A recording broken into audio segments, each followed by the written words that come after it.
ଟିକେ ଜିଆ କଥା ଆଣ କଣ୍ଟା ଫୁଟୁକା ଜିଆ କଥା ମାନେ ତାଡ଼ିଛେ କଣ୍ଟାରେ ଏତେ କଷ୍ଟରେ ହାଣିଛେ ଆଉ ଏଇ ଗଛ ଲଗେଇବା କଣ୍ଟାରେ କ'ଣ ନାଇଁ ଜିଆ କଥା ଆଣ ଖତ ଟିକେ ଦିଅ। এই ବଲନାଡ଼ ପରିବେଶ ମଧ୍ୟରେ ଆଞ୍ଚଳିକ ସେବା ସଂଗଠନ ଗନ୍ଦିଆ ତାର ସମସ୍ତ ସଦସ୍ୟମାନଙ୍କୁ ନେଇ ଏକ ବନ ମହୋତ୍ସବ କାର୍ଯ୍ୟକ୍ରମ ଚାଲୁଛି।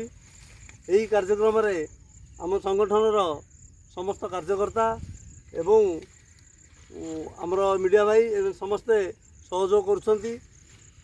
ଏହି ବନ ମହୋତ୍ସବ ପାଇଁ ଆଜି ସାରା ବିଶ୍ୱ ଚେତନାର ସ୍ୱର ଯାଉଛି। ସମସ୍ତେ ଜାଣିଛନ୍ତି ମଣିଷ ଏବଂ ବୃକ୍ଷ ଏ ଦୁଇଟାଙ୍କ ପରିପୂରକ କେହି କାହାକୁ ଛାଡ଼ିପାରିବେ ରହିପାରିବେ ନାହିଁ।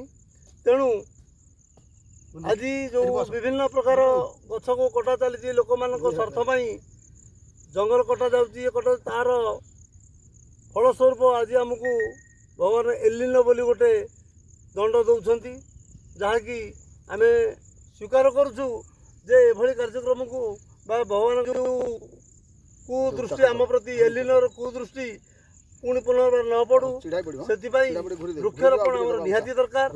ତେଣୁ ସମସ୍ତେ ସଚେତନତାର ଭାବକୁ ନେଇ ପ୍ରତ୍ୟେକ ବ୍ୟକ୍ତି ଭାରତର ପ୍ରତ୍ୟେକ ବ୍ୟକ୍ତି ଯଦି ସମସ୍ତେ ଗୋଟିଏ ଗୋଟିଏ ଗଛ ଲଗାଇବେ ସାରା ଭାରତ ପୁଣି ସୁନାର ଭାରତ ହେଇ ରହିବ। ସମସ୍ତ ଜୀବଜନ୍ତୁ ଭଲମନ୍ଦ ସମସ୍ତେ ଭଲରେ ରହିବେ, ନିରୋଗୀ ରହିବେ। ତେଣୁ ବୃକ୍ଷ ହିଁ ଜୀବନ କୁହାଯାଇଛି।